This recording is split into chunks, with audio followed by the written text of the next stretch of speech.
22 जनवरी को राम मंदिर में रामलला की प्राण प्रतिष्ठा से पहले धार्मिक अनुष्ठान शुरू हो गए हैं। अयोध्या में राम भक्तों का आना जारी है। चारों तरफ उत्सव का माहौल और राम धुन की गूंज है, लेकिन विपक्षी दल अलग धुन में है। कांग्रेस के शीर्ष नेतृत्व ने प्राण प्रतिष्ठा कार्यक्रम में नहीं जाने का फैसला किया है। वो इसे बीजेपी और आरएसएस का राजनीतिक कार्यक्रम बता रहे हैं। लालू यादव ने भी नहीं जाने का फैसला किया है। सर, राम मंदिर का उद्घाटन है, क्या राम मंदिर उद्घाटन में आप लोगों को सर आमंत्रण मिला है? जाएंगे? नहीं जाएंगे। नहीं जाएंगे sir? The RSS and the BJP have made the 22nd January function a completely political Narendra Modi function. It's become a RSS BJP function. Mamata Banerjee, Sitaram Yechury और अखिलेश यादव ने भी इस कार्यक्रम में शामिल होने से मना कर दिया है। अखिलेश यादव ने 22 जनवरी के बाद अयोध्या जाने की बात कही है। शरद पवार ने भी राम मंदिर ट्रस्ट को चिट्ठी लिखकर अपने स्वास्थ्य का हवाला देते हुए प्राण प्रतिष्ठा कार्यक्रम में जाने से मना कर दिया है। हालांकि पवार का कहना है कि राम मंदिर का शिलान्यास राजीव गांधी ने किया था। बीजेपी तो इस पर राजनीति कर रही है। तिथे मंदिर बाबरी मस्जिद फाडल्याच्या नंतर बांधण्याचा ज्यावेळी विचार झाला त्यावेळेला त्याची परवानगी ही राजीव गांधी प्रधानमंत्री असताना झाली। त्याला शिलान्यास हा जो झाला तो राजीव गांधींच्या कालखंडामध्ये शिलान्यास झाला। नंतरच्या काळामध्ये काही लोक कोर्टामध्ये गेले आणि कोर्टामध्ये ती केस अनेक वर्ष चालली आणि आत्ता अलीकडं त्या केसचा निकाल लागला आणि मंदिर बांधायला जवळच्या जागेत कोर्टाने मान्यता दिली आणि त्याचं काम सुरू करण्याचा विचार हा या ठिकाणी आलेला आहे। विपक्षी नेता अयोध्या भले ही न जा रहे हों, लेकिन उन्होंने 22 जनवरी के लिए अपना अपना कार्यक्रम तय कर लिया है। भारत जोड़ो न्याय यात्रा पर निकले राहुल गांधी गुवाहाटी में शिवधाम जाएंगे, जबकि ममता बनर्जी कालीघाट जाएंगी। अरविंद केजरीवाल दिल्ली में सुंदरकांड का पाठ करवा रहे हैं। कांग्रेस के कई नेता 15 जनवरी को अयोध्या जाकर सरयू नदी में डुबकी लगाने के साथ रामलला के दर्शन करके आ गए हैं, तो कुछ नेता 22 जनवरी को प्राण प्रतिष्ठा कार्यक्रम में जाने के लिए तैयार हैं। बीजेपी विपक्षी दलों के फैसलों पर चुटकी ले रही है। देखिए, जितनी मर्जी राजनीति कर लें, आना तो प्रभु के चरणों में ही पड़ेगा। श्री राम जी के आगे शीश तो इनको झुकाना ही पड़ेगा। चाहे भगवान राम को जितना भी काल्पनिक बता दें, चाहे जितना भी राम मंदिर का विरोध कर लें, राम सेतु को भी काल्पनिक बता दें और तरह तरह के बयान करके हिंदुओं को अपमानित भी करें, सनातन धर्म को कुचलने की बात भी करें, आना राम जी की शरण में ही पड़ेगा सबको। बीजेपी ने राम मंदिर को लेकर लंबा आंदोलन चलाया और अब सुप्रीम कोर्ट के आदेश के बाद अयोध्या में राम मंदिर बनकर तैयार हो रहा है। ऐसे में बीजेपी राम मंदिर का क्रेडिट ले रही है, लेकिन लोकसभा चुनाव से ठीक पहले रामलला की प्राण प्रतिष्ठा ने विपक्षी दलों की मुश्किलें बढ़ा दी है। सवाल ये है कि विपक्षी नेताओं की ऐसी क्या मजबूरी है जिसके चलते वो राम मंदिर का न्योता ठुकरा रहे हैं? क्या उन्हें अपना वोट बैंक खिसकने का डर है? अगर ऐसा है तो फिर वो सॉफ्ट हिंदुत्व का सहारा क्यों ले रहे हैं? क्या विपक्षी दल बीजेपी के जाल में फंस गए हैं? और क्या लोकसभा चुनाव में बीजेपी के हिंदुत्व की काट के लिए विपक्ष के पास कोई हथियार है?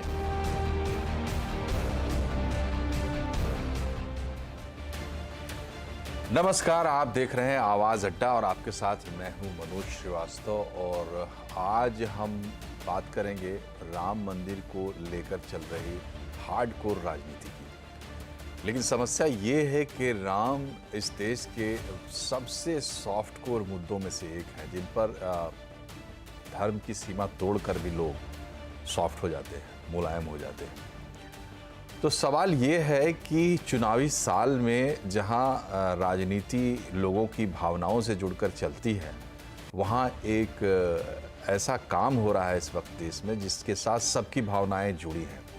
तो अब इस पर मतों का विभाजन किस तरीके से होगा, ये थोड़ा सा एक दिलचस्प चर्चा बन जाती है। हालांकि मोटे तौर पर, ऊपरी तौर पर ये मानकर चला जा रहा है कि राम मंदिर का मुद्दा बीजेपी का मुद्दा रहा है, परंपरा से रहा है, वह बीजेपी का उस पर पूरा अधिकार है।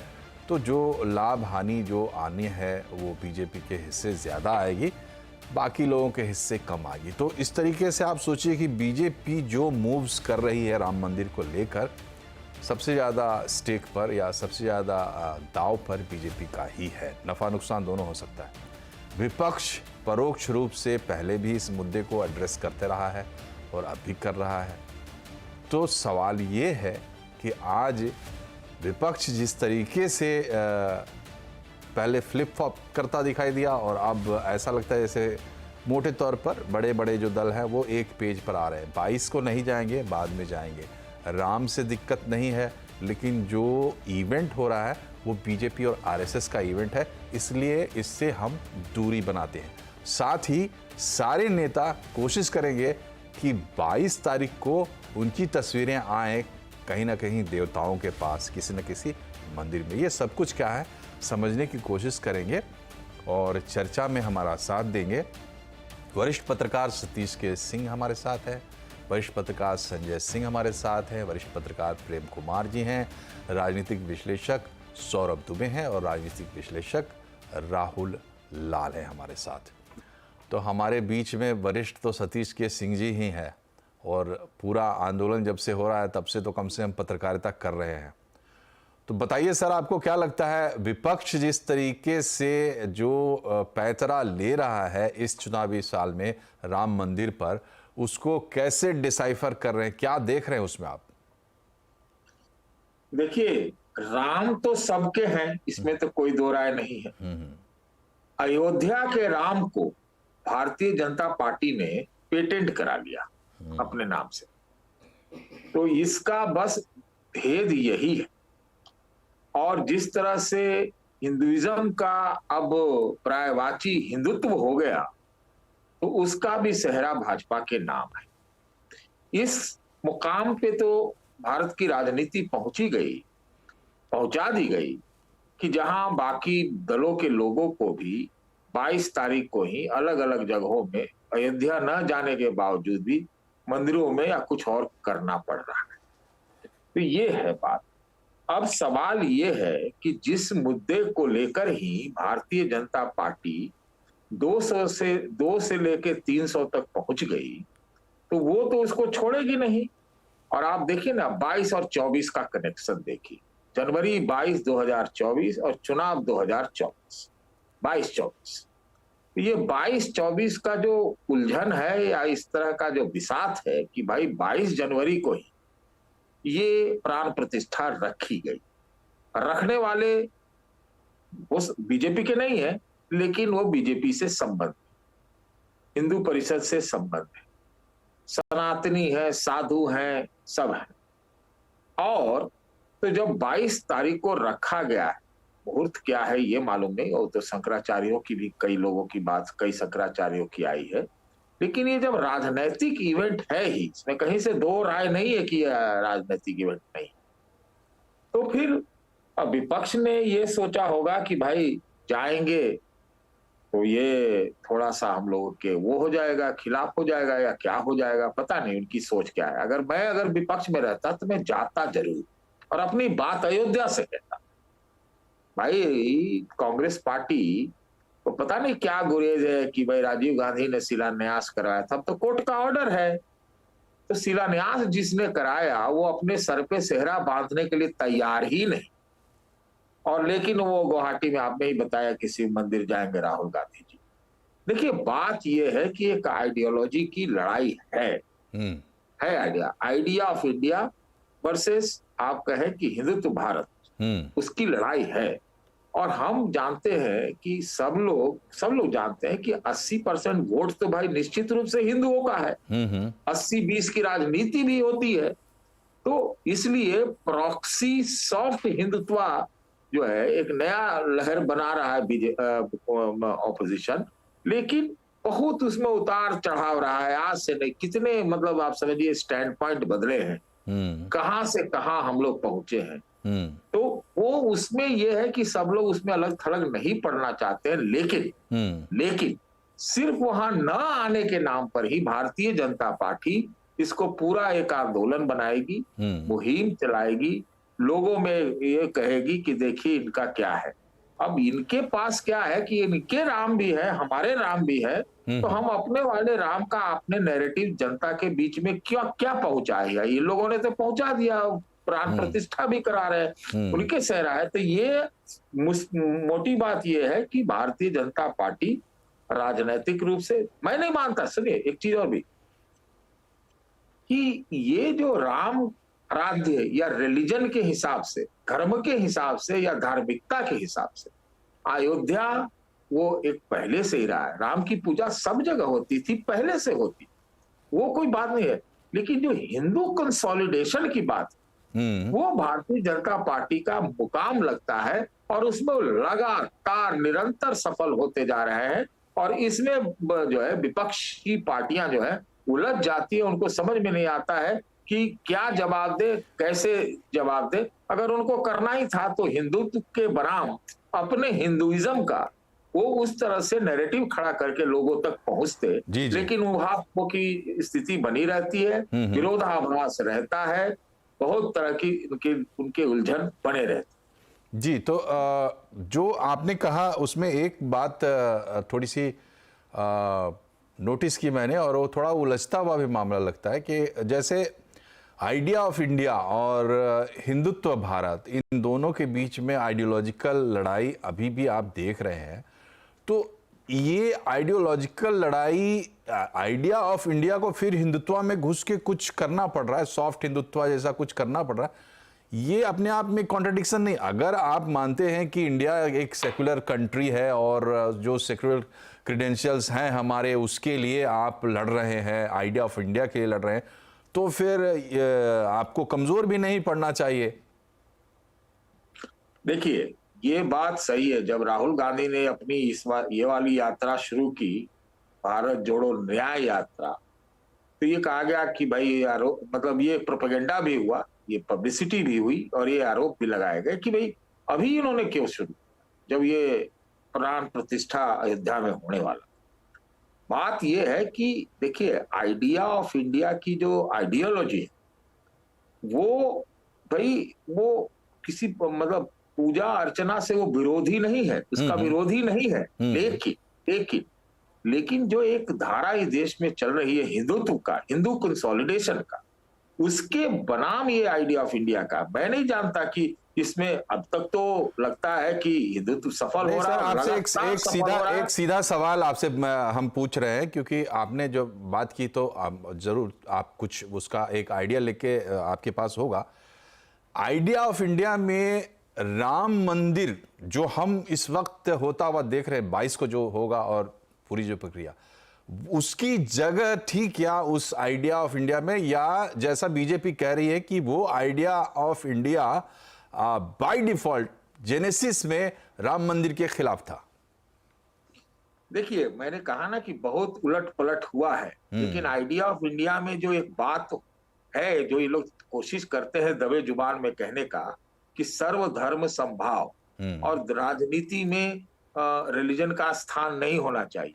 तब इसको आप विरोधाभास कहें या जो कहें, और जब सर्वधर्म समभाव, तो पूजा अर्चना तो सबके लिए है, निजी है, तो वो इनका आइडिया है। लेकिन इधर का जो आइडिया लगता है कि भाई आप लोग क्या है कि छद्म जो है सेकुलर हैं और आप अपीजमेंट की पॉलिटिक्स करते रहे हैं, और राम चूंकि आराध्य हैं, देश के क्या कहते हैं वो प्रतीक हैं, तो वो उसके आधार पर इस पे कोई हम मतलब ये हमारा मुख्य प्लैंक है। तो इसमें राजनीति भी है। मैं तो मानता हूं कि इसमें धार्मिकता बहुत कम है, तो इसमें धार्मिकता उतना ज्यादा नहीं है। लेकिन बात यह है, राम के नाम पर अब कौन विरोध कर सकता है या क्या कर सकता है? कर भी नहीं सकता, करना ही भी नहीं चाहिए। लेकिन दिक्कत यह है कि अपनी अपनी पॉलिटिक्स है, अपना अपना आइडिया है, अपना अपना ऑल्टरनेटिव और अपना अपना नैरेटिव है, तो वो तो रहेगा। ठीक है सर।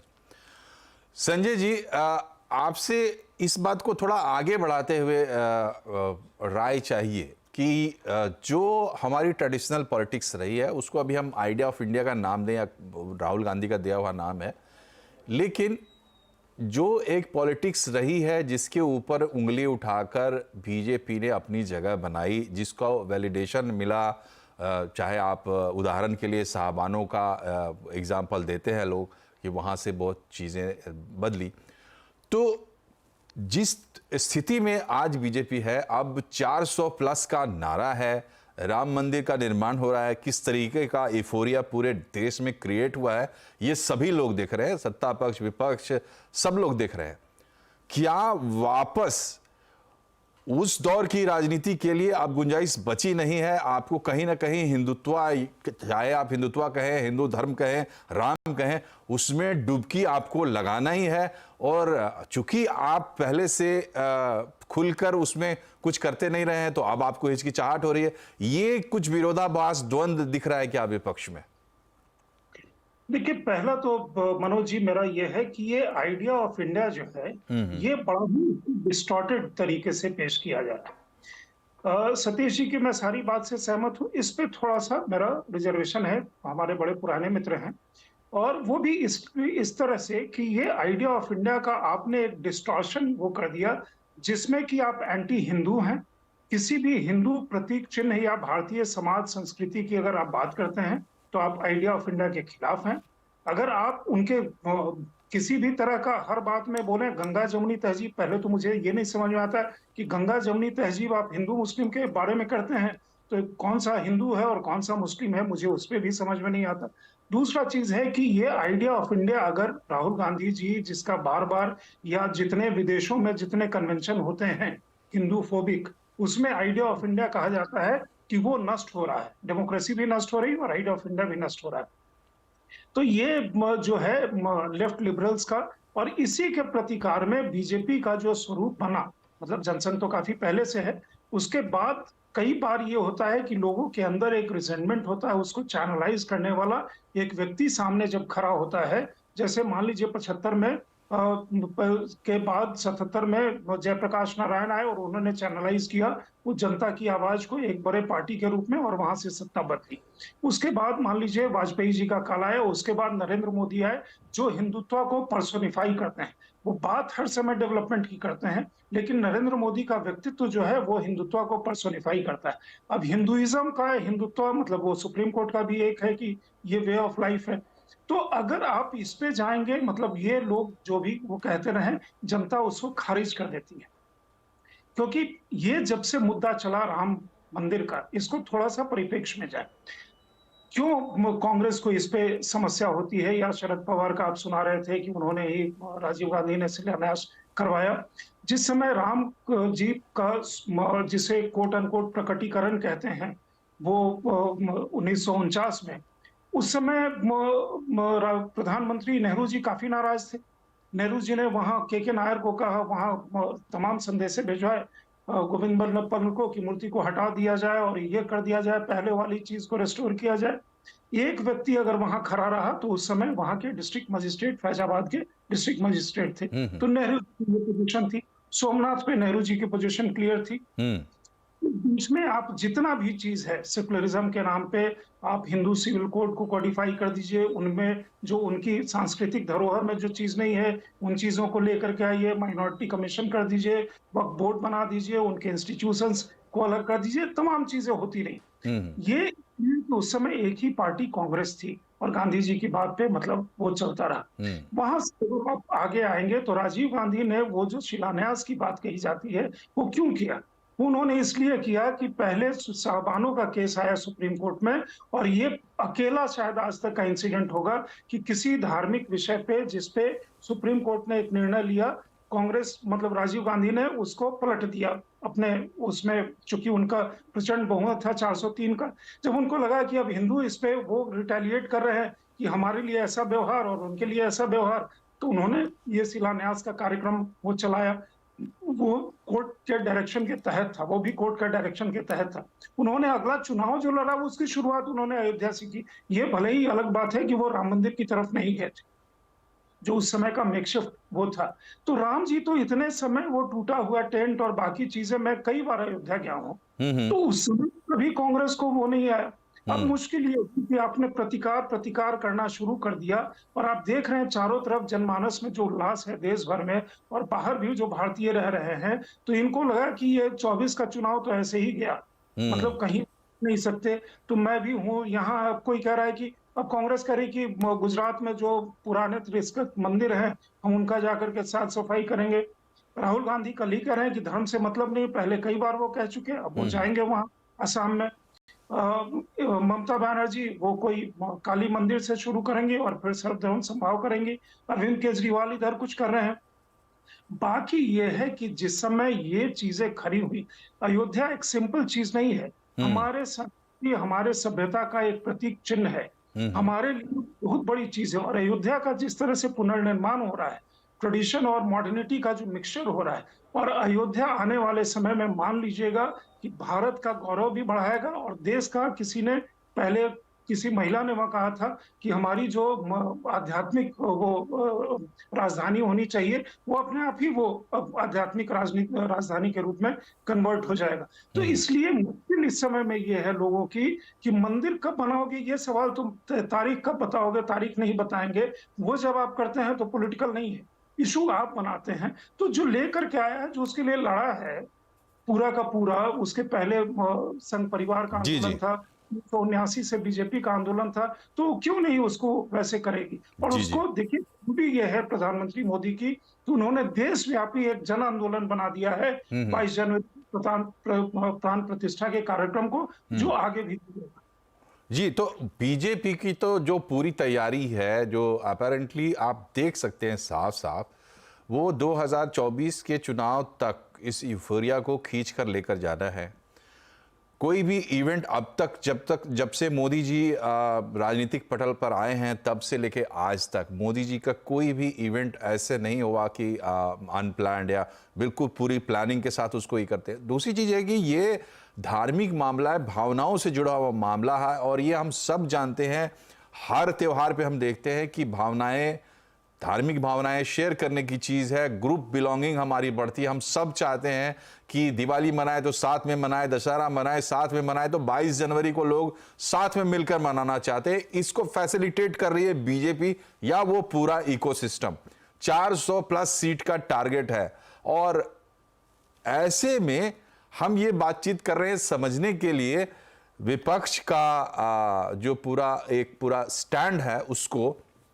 और जरूरत इसकी इसलिए है क्योंकि सभी लोग कहते हैं कि लोकतंत्र है, विपक्ष का होना भी जरूरी है, तो इसलिए हम विपक्ष के स्टैंड पॉइंट को चेक कर रहे हैं। प्रेम जी, आज संजय जी ने नेहरू जी का हवाला दिया और एग्जाम्पल दिया कि 49 में जो हुआ, सोमनाथ में जो हुआ, उस पर नेहरू जी का स्टैंड बिल्कुल क्लियर था, तब क्लियर था, और आज भी आप उसको देख सकते हैं कहीं पर भी थोड़ा सा हल्का सा शोध करके। राजीव गांधी ने भी फ्लिप फ्लॉप किया, साहबानों के केस में गए, साहबानों के केस में मुसलमानों के सपोर्ट में अमेंडमेंट हुआ, और उसके बाद फिर ताला खुलवाना पड़ा। अभी वो जो कंफ्यूजन है बहुत ग्रैंड कंफ्यूजन लगता है। नेहरू से आप कंपेयर करें तो नेहरू को बिल्कुल स्ट्रेट फॉरवर्ड क्लियर था। अपने समय में नेहरू ने देश को स्टीयर किया, लोगों के इमेजिनेशन में रहे, आज भी हैं, ऐसी बात नहीं है। नेहरू के बारे में बहुत सारी बातें कही जाती हैं, मगर उनका अपना जगह बना हुआ है उसी लेफ्ट लीनियंसी के साथ घोषित। प्रेम जी, अभी का जो विपक्ष है, खास करके जो कांग्रेस पार्टी है, उसके अंदर अपने आप कन्विक्शन की कमी है, कनेक्ट की कमी है। ये वजह है कि ये फ्लिप फ्लॉप हो रहा है, या कि समस्या कुछ और है जो रिलीजन के बियॉन्ड है। मतलब मेरे कहने का मतलब है कि जैसे अभी पूंजीवाद का दौर है, फ्री इकोनॉमी का दौर है, उसको भी तो बहुत अच्छे तरीके से हैंडल कर रहे हैं ये लोग जिनको आप हिंदुत्व ब्रिगेड कहते हैं या राइट विंगर्स कहते हैं। तो ये कुल तमाम जो स्थिति है, इसमें ऑल्टरनेट के रूप में आप कैंडिडेट बन ही नहीं रहे। प्रेम जी देखिए, आपने धार्मिक सवाल से लेकर के आर्थिक सवाल दोनों सामने रख दिए। दोनों ही चीजें हैं। आर्थिक मोर्चे पर देखें तो ये चीजें नरसिम्हा राव जी से शुरू होकर मनमोहन सिंह जी के रिजिम तक बढ़ी, और 90 के दशक में जो आर्थिक सुधार हुए उसके प्रतिफल सामने आए। और जिस रफ्तार से हमारी अर्थव्यवस्था गैर बीजेपी शासन काल में बढ़ी थी, उससे बड़ी रफ्तार तो लेकर के आज नहीं चल रहे हैं। इसलिए ऐसा नहीं है कि आज की शासन व्यवस्था आर्थिक मामले में पिछली सरकारों से बहुत बेहतर हो गई हूँ। मोटे तौर पर जीडीपी के मूल्यांकन के आधार पर, ग्रोथ रेट के आधार पर बोलें तो ये है। दूसरी बात है ये राम जन्मभूमि का मुद्दा। पंडित नेहरू जी, मुझे बड़ा आश्चर्य लगता है कि एक डीएम का पावर प्रधानमंत्री जी से ज्यादा हो गया। भाई प्रधानमंत्री जी से ज्यादा सशक्त हो गए डीएम ने चाहा वो हो गया, प्रधानमंत्री ने चाहा वो नहीं हुआ। भाई ये आज की तारीख में कल्पना कर सकते हैं क्या आप?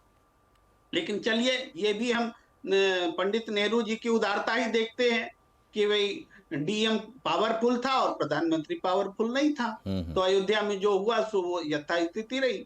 लेकिन पंडित नेहरू इस देश में सेकुलरिज्म को जीने वाले व्यक्ति थे।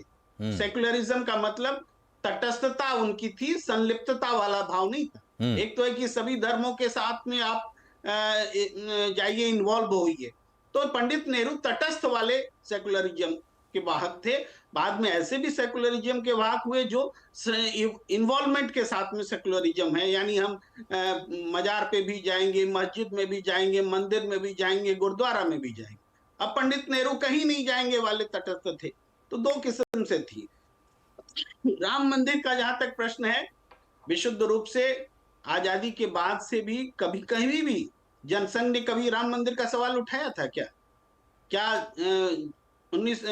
लाल कृष्ण आडवाणी जी से पहले, वो पालमपुर से पहले कभी बीजेपी ने सवाल उठाया था क्या? नहीं उठाया। जब बीजेपी 2 सीटों पर पहुंच गई थी, वो जो 2 सीट से नीचे और क्या हो सकती कोई राष्ट्रीय पार्टी, तब उनको ये सवाल सामने आया। जब आप समझिए 90 में जब ये बीपी सिंह के जमाने में वो रिजर्वेशन वाली पॉलिसी आई, उसके बाद बीजेपी को लगा कि हम अपने राजनीतिक वजूद को मजबूत करने के लिए राम मंदिर का मुद्दा उठाएं। अभी बहुत तैर रहा है जॉर्ज फर्नांडिस जी का भाषण उस वक्त का, कि कैसे बीजेपी लाल कृष्ण आडवाणी जी ने उनको कहा कि आरक्षण लाने के बाद आपने हमें कहीं का नहीं छोड़ा, अब तो हमें हिंदुत्व को ही लेकर के बढ़ना होगा। जॉर्ज फर्नांडिस जी का भाषण चल रहा है, वायरल हो रहा है। तो ये साफ है कि ये हिंदुत्व का मुद्दा बीजेपी ने अपने राजनीतिक फायदे के लिए उठाया जी। ऐसा थोड़े है कि धार्मिक आस्था का सम्मान करने के लिए उठाया। लेकिन आज भी ये जो आयोजन है 22 जनवरी का, ये आयोजन ऐसा नहीं है कि 22 जनवरी बहुत अच्छा मुहूर्त था कि मंदिर पूरा हो गया। अधूरे मंदिर को चुनाव से पहले चुनावी लाभ लेने के लिए अधूरे मंदिर को शिलान्यास का लोकार्पण किया जा रहा है। आप समझिए ना, कोई भी मंदिर बिना गुंबज के, बिना धर्म पताका के, धर्म ध्वज के मंदिर हो सकता है क्या? नहीं, प्रेम जी सवाल ये है कि जो आप कह रहे हैं बात, वो सब बातें आपकी मान लें, तभी भी वो सब कुछ सक्सेसफुली कर रहे हैं। आप एनालिस्ट हैं, आप विश्लेषण कर सकते हैं, लेकिन क्या विपक्ष के लोग भी विश्लेषण कर रहे हैं? उनका जो रोल है उस पर आपकी टिप्पणी क्या है? मैं देखिए आपके प्रश्न को जहां तक समझ पा रहा हूं कि आप ये कहना चाह रहे हैं कि विपक्ष दुविधा में शायद। तो लेकिन यहां देखिए, विपक्ष जैसे कांग्रेस है, कोई कांग्रेस धर्म विरोधी पार्टी तो रही नहीं। कम्युनिस्ट को तो माना भी जाता है कि वो नास्तिकता को विश्वास करते हैं, वो आस्तिकता में नहीं जाते। लेकिन कांग्रेस तो कभी हिंदूवादी पार्टी मानी जाती थी। भाई 1947 के आसपास कांग्रेस को हिंदूवादी पार्टी कहा जाता। हाँ ठीक है, मुस्लिम लीग कांग्रेस को हिंदूवादी पार्टी कहती थी, लेकिन वो गुजरे जमाने की बात है। प्रेम जी, आज समस्या ये है कि सामने चुनाव है और इस चुनाव में जो दो हाथ होना है, उसमें ये मुद्दा बनेगा कि नहीं बनेगा, आपको लगता है? इसको अगर हम संख्या में देखें, आंकड़ों में थोड़ी सी बात कर लें, तो देखिए 2014 और 2019 में एक बहुत अच्छा आर्टिकल लिखा है राजेंद्र तिवारी जी ने मेहनत करके। उसमें उन्होंने बताया है कि 11 राज्यों की कुल 241 सीटों में बीजेपी को 211 सीटें 2019 में मिलती हैं, और इतने ही राज्यों में 2014 में 210 सीटें मिलती। यानी सिर्फ एक सीट का फायदा बीजेपी को हुआ 11.84% वोट बढ़ जाने के बाद, यानी लगभग 12% सीटें वोट्स बढ़े, फिर भी सीटों का फायदा सिर्फ एक हुआ। तो उस हिसाब से चलिए, उत्तर प्रदेश में पूरा वातावरण राममय हो गया या पूरे हिंदी प्रदेश में इसका असर पड़ गया, फिर भी सीटें बढ़ाने की जो क्षमता है, जो स्कोप है, संभावनाएं हैं, वो चुनावी नजरिए से नजर नहीं आता कि सीटें बढ़ जाएंगी। वो जब 12% वोट बढ़ने से सिर्फ एक सीट की बढ़ोतरी हुई, तो अब ऐसा क्या हो जाएगा कि इन चलिए क्षेत्रों ठीक में है, सीटें आपको नहीं और लगता ज्यादा बढ़ जाएंगी। आपको नहीं लगता कि इसका बहुत ज़्यादा असर चुनाव में होगा? हमारे साथ दो राजनीतिक विश्लेषक भी हैं, उनके पास चलते हैं और पत्रकारों की बात सुन ली तो थोड़ा विश्लेषकों की भी सुने। ये बताइए सौरभ जी कि चुनाव पर इसका क्या असर होता हुआ आपको दिखाई दे रहा है? क्या इससे बीजेपी को कोई अभूतपूर्व एडवांटेज मिलेगा या फिर इससे बहुत फर्क नहीं पड़ेगा? जो मोदी जी का अपना जादू चल रहा है वो अपनी जगह कायम है।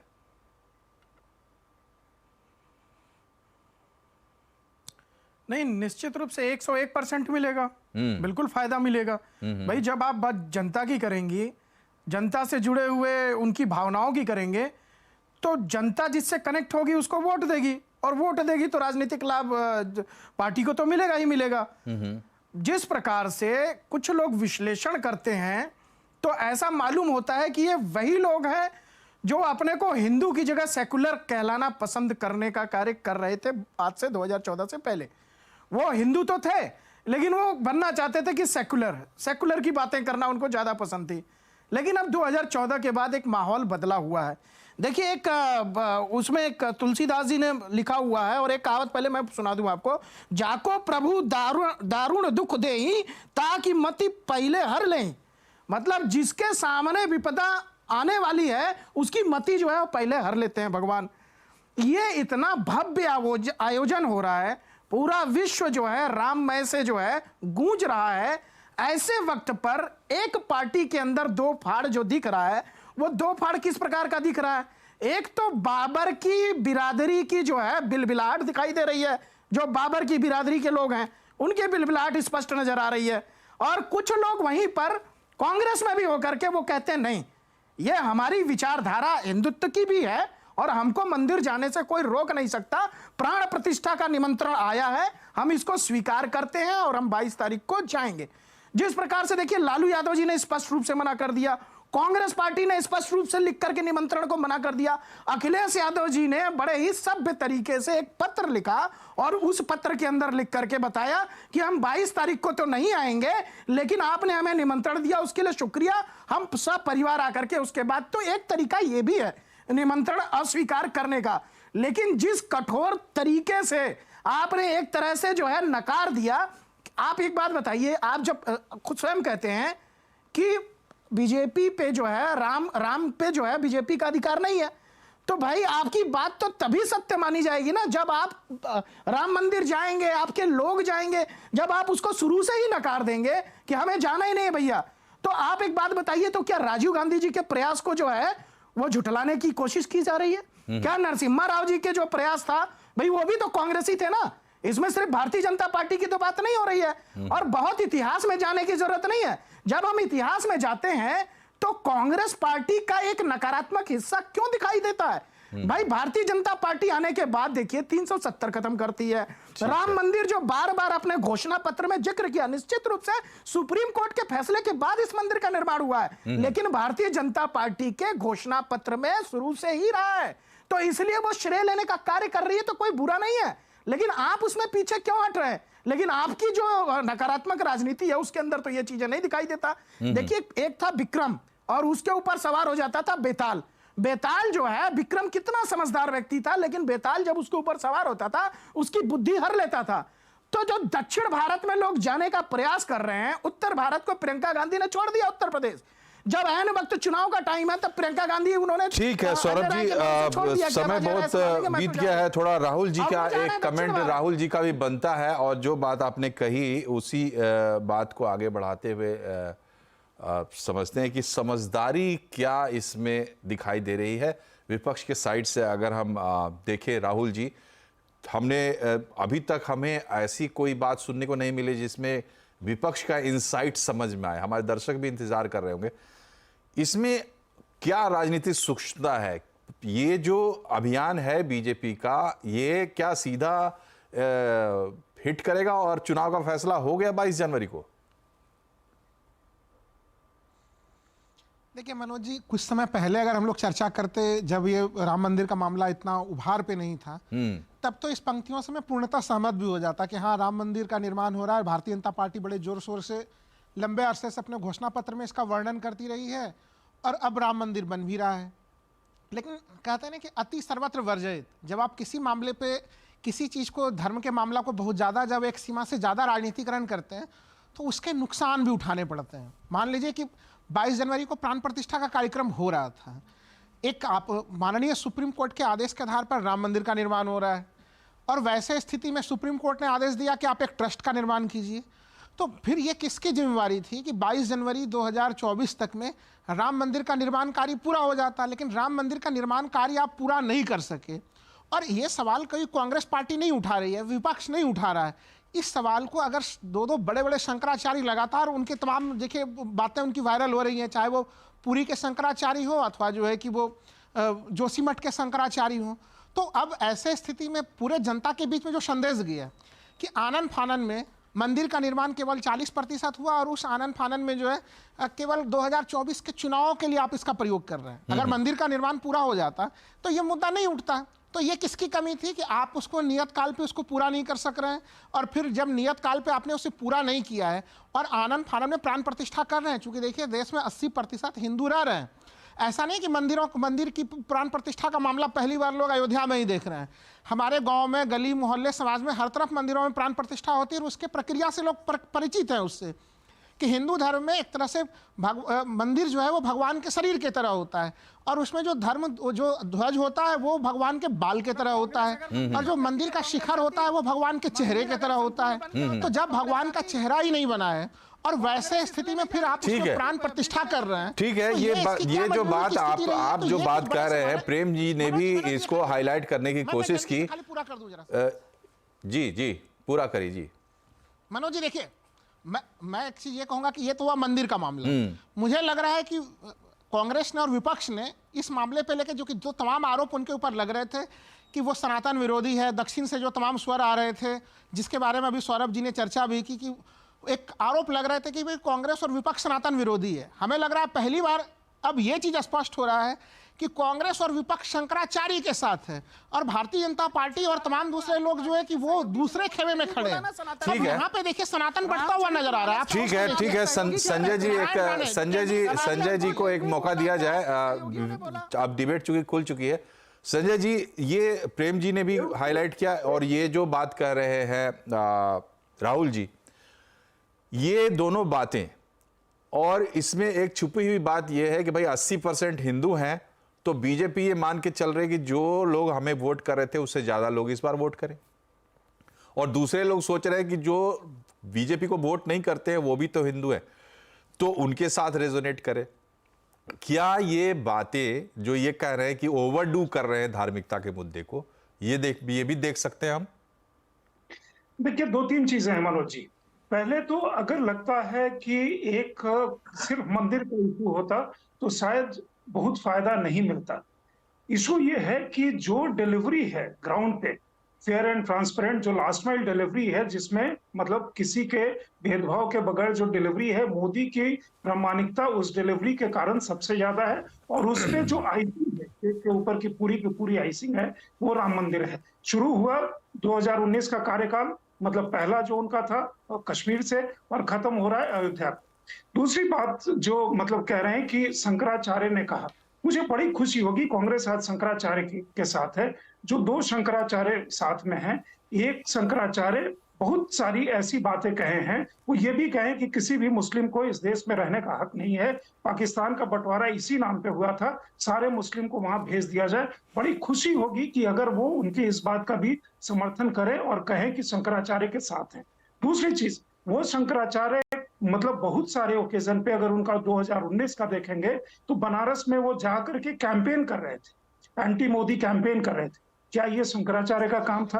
पूरी शंकराचार्य और सर आधे अधूरे मंदिर की बात कर रहे हैं, वो तोड़ी जा रही थी, वो शिवलिंग तोड़े जा रहे थे। सुन लीजिए, आप ही की बात का मैं जवाब दे रहा हूँ। वो कह रहे हैं कि बहुत ज्यादा हो जाता है, अति हो जाता है तो उल्टा प्रभाव पड़ता है। हम सब किसी न किसी हाउसिंग सोसाइटी में रहते हैं, मोहल्ले में रहते हैं, किसी गांव और किसी शहर से हमारा ताल्लुकात है। अपने इर्द गिर्द जरा दाहिने बाएं देख लीजिए और अपने रिश्तेदारों से या मित्रों से बात कर लीजिए, उनके टोले मोहल्ले गली चौराहे या गांव में क्या हाल है, किस तरह का है। वो ओवरडू मान रहे हैं कि उत्साह से बिल्कुल सृजित है। एक और बात निकली आधे अधूरे मंदिर की, सोमनाथ का। मैं अब मैं जरा सा जवाब दे दूं संजय जी। का काम आधे पे हुआ। आपने आपकी बातों को बड़ा गंभीरता से सुना। जो आपने सवाल पूछा ना कि उनको पूरा करने दीजिए राहुल जी, उनको पूरा करने दीजिए, आपको मौका मिलेगा। वहां पे निर्माण कार्य बहुत सारे मंदिर आपके इर्द गिर्द हैं, जैसा वो राहुल जी कहे कि हमारे चारों तरफ मंदिर का निर्माण होता है, पूजा प्राण प्रतिष्ठा के बाद भी मंदिर का निर्माण होता रहता है। समस्या संसद पूरा हो जाने के बाद उसका उद्घाटन हुआ था। समस्या मोदी से है, समस्या बाकी चीज से नहीं है। संसद तो पूरा हो गया था, तब क्यों बॉयकॉट किया? ठीक है, एक ब्रेक का वक्त हो गया है संजय जी। ये जो बातें हम लोग यहाँ पर कर रहे हैं, जो पॉइंट्स हम लोग रख रहे हैं, दरअसल ये सारे पॉइंट्स लोगों के बीच में है। लोग इस पर खूब चर्चा कर रहे हैं आपस में, और बिना किसी कंक्लूजन के दो लोग आमने सामने खड़े होकर इस तरीके के तर्क दे रहे हैं। बड़े ही अच्छे माहौल में दे रहे हैं, कोई झगड़ा नहीं हो रहा है। तो ये चीज़ें लोगों के मन में है, लोग इससे आगे इसका इंटरप्रिटेशन थोड़ा समझना चाहते हैं। तो दोबारा जब हम ब्रेक से वापस आएंगे तो हम उम्मीद करेंगे कि हमारे जो पैनलिस्ट हैं वो कोई ऐसी ठोस इंसाइट दें ताकि हमारे जो दर्शक हैं उनको अपने मन से आगे की बात थोड़ा कम से कम समझ में आए, चुनाव वगैरह को लेकर, राजनीति को लेकर। एक छोटे से ब्रेक के बाद फिर से आपका स्वागत है आवाज़ अड्डा में। आज हम बात कर रहे हैं कि राम मंदिर में प्राण प्रतिष्ठा के मौके पर विपक्ष को जो न्योता मिला, उस पर विपक्ष ने जिस तरीके से रिएक्ट किया। शुरुआत आप कांग्रेस से कर सकते हैं और शरद पवार तक बात आ गई है। सब लोग नहीं जा रहे हैं, लेकिन कुछ ना कुछ उस दिन करेंगे। तो ऐसा लगता है कि छूटे भी नहीं, पकड़े भी। ये भी आप कह सकते हैं कि अब इसके बाद क्या होगा कि माया मिली न राम। राहुल जी कुछ कहना चाह रहे थे आप, तो आपसे निवेदन यही है कि थोड़ा सा इस कंफ्यूजन को दूर करिए। विपक्ष के समर्थन में जो लोग रहते हैं, हिंदू हैं, बीजेपी को वोट नहीं करते हैं, क्या संदेश है उनके लिए? मनोज जी देखिए, संदेश बिल्कुल स्पष्ट है, इसमें कोई किंतु परंतु की स्थिति नहीं है। हमें लग रहा है विपक्ष ने बिल्कुल एक सही रणनीति बनाई और वो किसी भी भ्रम का शिकार नहीं है। उन्होंने देखिए, भगवान राम के विरोध में कोई नहीं है, लेकिन जब भारतीय जनता पार्टी ये कहती है कि वो श्रेय लेने का प्रयास कर रहे हैं, देखिए 370 का श्रेय भारतीय जनता पार्टी ले सकती है। उन्होंने सीधे सीधे संसद से परिवर्तन किया और वो श्रेय बोले। लेकिन अगर इसी प्रकार से कोई अध्यादेश, कोई विधेयक, कोई कानून लाके अगर वो सुप्रीम कोर्ट के निर्णय से पहले ही कुछ लाके कर देती तो उनको श्रेय लेने का पूरा अधिकार था। तो जनमानस में ये चीजें भी जा रही हैं कि आप क्या कैसे जबरन श्रेय ले रहे हैं। अब आप सोच के देखिए, कल प्रधानमंत्री जी ने आंध्र प्रदेश में क्या कहा। उन्होंने रामायण के चौपाई से, तुलसीदास के चौपाई से तुलना की कि देखिए हमारा टैक्सेशन सिस्टम बिल्कुल राम राज्य वाला टैक्सेशन सिस्टम है। जबकि ऑक्सफैम की रिपोर्ट में क्या पाते हैं हम लोग कि देश की 50% आबादी जो है वो जीएसटी दे रही है, और जो देश के सबसे अमीर आदमी है वो केवल जो उनकी आबादी है वो 10% जो है कि जीएसटी दे रहे हैं। तो आप किस प्रकार का टैक्स लेके आ रहे हैं? आप इनडायरेक्ट टैक्स का बोझ ज्यादा बढ़ा रहे हैं, डायरेक्ट टैक्स का बोझ जो है कि आपने कम कर दिया है। तो एक कैसा प्रगतिशील कर है आपका? एक जो कोई भूखा व्यक्ति है, कोई भिखारी जैसा व्यक्ति है, उसके ऊपर भी आपने दूध, दही, तमाम 70 का अनिवार्य वस्तुओं पर आपने टैक्स लगा दिया। आपने 370 सौरभ जी इनको कंप्लीट करने दीजिए, इसके बाद आपके पास ही आएंगे।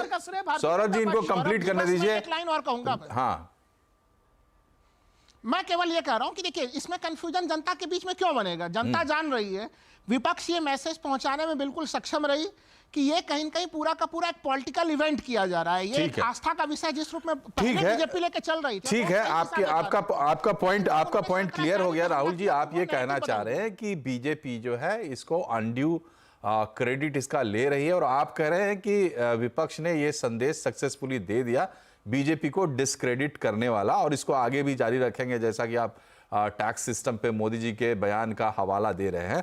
तो सौरभ जी, आप इनकी बात पे रिएक्ट करना चाह रहे थे, उसमें इसको भी जोड़ लीजिए। इनके हिसाब से विपक्ष बीजेपी को सक्सेसफुली डिस्क्रेडिट कर रहा है राम मंदिर के पूरे आंदोलन और उससे।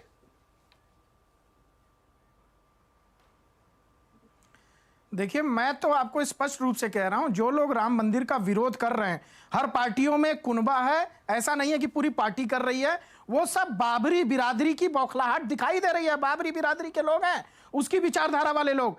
अब ये 370 पे अभी तो सहमत है, अभी इन्होंने कहा 370 पे भारतीय जनता पार्टी को हम देते हैं श्रेय, उसको लेना चाहिए। यही लोग अभी कुछ महीनों तक जो है, पहले तक विरोध कर रहे थे 370 की, भारतीय जनता पार्टी ने गलत किया। अब ये कह रहे हैं कि भारतीय जनता पार्टी को श्रेय जाना चाहिए की बात कर रहे हैं कि आप श्रेय ले सकते हैं। इसी प्रकार से राम मंदिर, जब ये चुनाव के अंदर मुद्दा जाएगा, तब यही लोग चिल्ला करके कहेंगे, देखिएगा कि राम मंदिर में कांग्रेस पार्टी नहीं गई तो उसका अंजाम उसको भुगतना पड़ा। देखिए, राम किसके हैं? राम सबरी के हैं। राम किसके हैं? राम केवल। ठीक है, समय कम बचा है, समय कम बचा है। सतीश जी, आम जनता, देश की आम जनता जो अभी ठीक है, सब राम धुन में मगन है, हो सकता है इस पे इतने तल्खी के साथ सब लोग विचार ना कर रहे हो, लेकिन इसके बाद तो चुनाव का और राजनीति शुरू होगी। लोगों के लिए क्या संदेश है इसमें, जो ये घटनाक्रम हो रहा है इसमें, इसको पूरा अगर निष्पक्ष भाव से भी सोचे तो? जनता के बीच में तो मतलब वही मैंने कहा था कि वो हिंदुत्व का लहर पैदा कर दिया गया है, और है भी लहर। तो राममय तो है ही पूरा, इसलिए तो 22 तारीख को रखा गया है, जनवरी में 24 की, है कि नहीं? 24 में और भी महीने होते हैं, शुरू में ही रखा गया ना। तो एक तो ये बात है, ये कोई कहे कि नहीं है पॉलिटिकल, तो बेकार बात, और होना भी चाहिए, वो तो सेहरा बांधते रहे, पहली बात। दूसरी बात, मेरा तो ये मानना है कि ये पहले ही हो जाना चाहिए था, राम मंदिर का निर्माण, आज नहीं, आज से 10-15 साल पहले। ये मानते तो ये मामला, ये जो बवाल, ये सब खत्म हो जाता।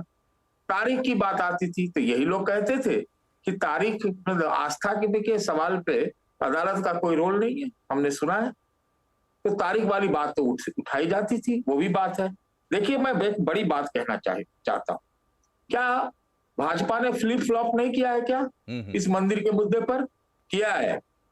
जब एनडीए की पहली सरकार बनी थी तो ठंडे बस्ते में इसको डाला गया था, तो क्या ये कॉम्प्रोमाइज नहीं था? हाँ, कॉम्प्रोमाइज तो करता है लोग, राजनीति में सब लोग करता है। मैं एक बड़ी बात ये कहना चाहता हूं कि मैं समझता हूं ये जो अभी की बात है मंदिर की आड़ में, ये एक बहुत निर्णायक लड़ाई चल रही है, जिसमें ये है कि राजनीति में जो हमारा सिस्टम है डेमोक्रेसी का, और जो जिस तरह का हमारा व्यवस्था है, उसमें पहले ये था कि रिलीजन दूर रहेगा।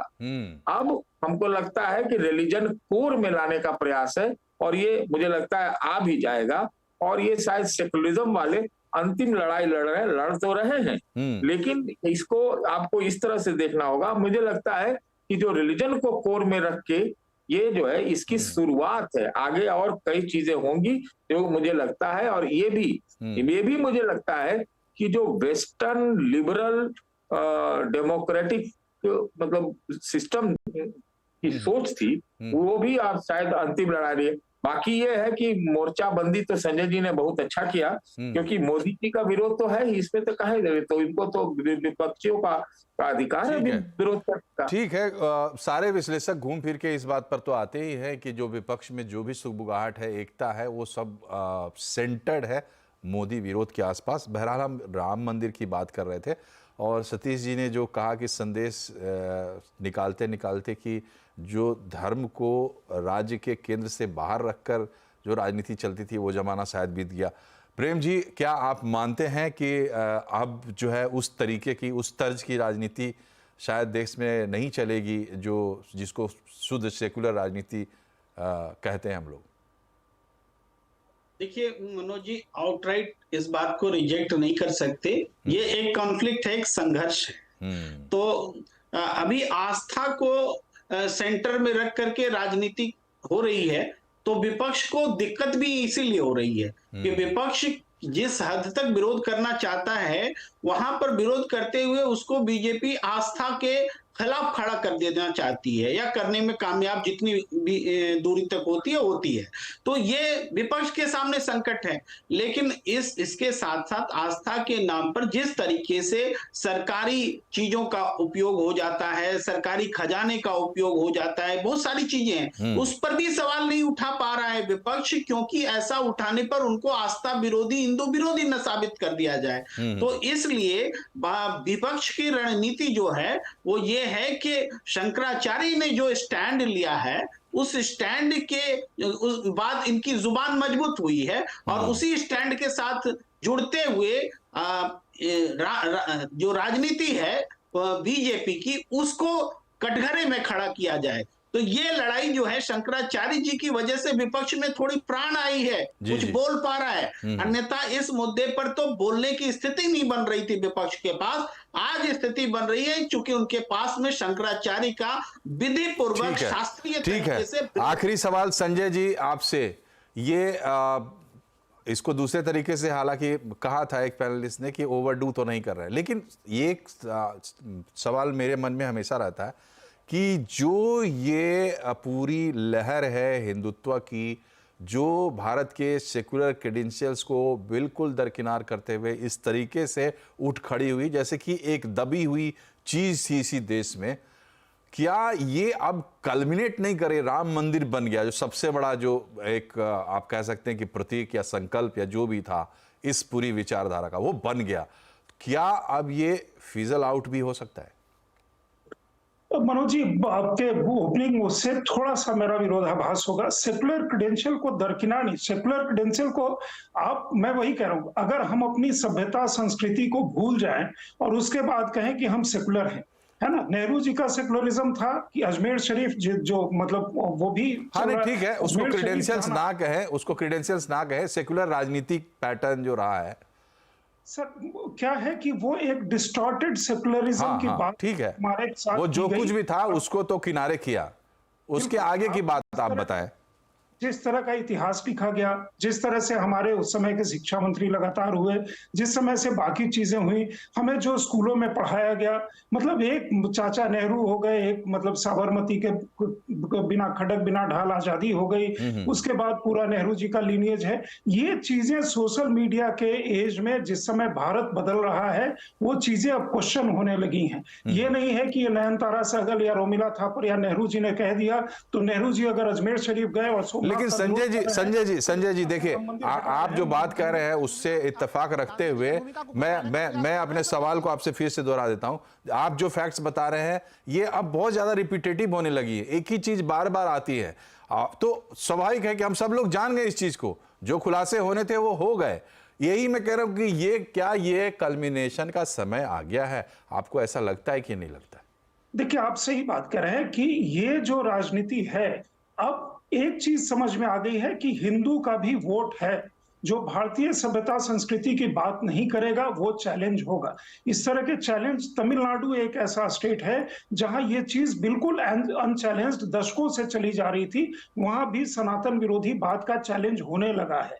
ये इसलिए मैं कह रहा हूं, आप जो सवाल कह रहे हैं वो राजनीति का रुख जरूर बदल रहा है कि आप ब्लेटेंट जो एक तरफा बात करते थे वो बात नहीं चलेगी। और इसमें एक चीज मैं और कहता हूं कि बहुत बड़ा योगदान जो सोशल मीडिया का एडवेंट है, जहां हर आदमी के पास एक आवाज है, हर आदमी के हाथ में एक फोन है, उसके हाथ में सोशल मैसेज की एक पावर है, उसका मतलब कई समय में फेक न्यूज होता है वो अलग बात है, लेकिन उसके साथ और जिस तरह से सत्ता नहीं बदली, एक पूरा विचार बदला है और एक व्यवस्था बदली है, उसका आने वाले समय में भी बहुत बड़ा प्रभाव होगा।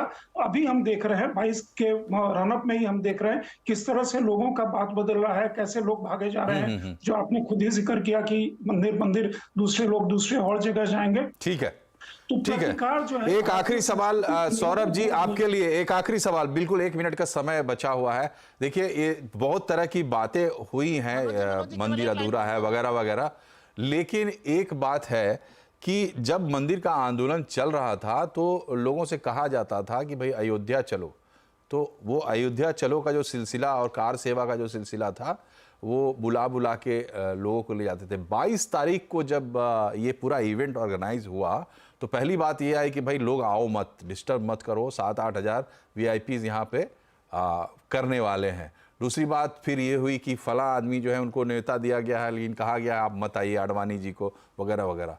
तो राम भक्त भी आप हैं और आपकी बातों से ऐसा लगता है कि इस चीज पर आपकी भावनाएं क्या कहती है? आखिरी प्रश्न है, छोटा सा जवाब दीजिएगा। मुझे क्या रहा है? देखिए राम जो है ना, सिर्फ आस्था की बात हो रही थी। भगवान राम जो है वो सिर्फ आस्था का विषय नहीं है, वो हमारे दैनिक जीवन में जब हम सुबह सुबह चलते हैं ना, कई गांव राज्यों में राम राम बोला जाता है और मरते समय भी जो है बोलते हैं राम नाम सत्य है। ये बात को आपको स्वीकार करना पड़ेगा, इसमें सिर्फ आस्था नहीं है। और जब से अयोध्या आंदोलन हुआ, कई लोगों ने इस पर शहादत भी दी है और कई कारसेवकों को असल में बात यही है, देखिए समय समाप्त हो रहा है इसलिए आपको रोक रहा हूं। मैंने जो प्रश्न किया था उसका सीधा जवाब आपने नहीं दिया। ये है राजनीति, चाहे 500 साल की आपकी भावनाएं हो या 1000 साल की भावनाएं हो, राजनीति समकालिक होती है, राजनीति करंट होती है। तो करंट राजनीति के हिसाब से जो तकाजे हैं वही होंगे। भावनाओं की अपनी संतुष्टि के लिए, संपुष्टि के लिए आपको राजनीति को एक हथियार की तरह इस्तेमाल करना होगा। लोकतंत्र का यही तकाजा है। हम अपने सभी पैनलिस्ट का बहुत बहुत आभार व्यक्त करते हैं। सबको राम राम। आवाज़ अड्डा में इतना ही। नमस्कार।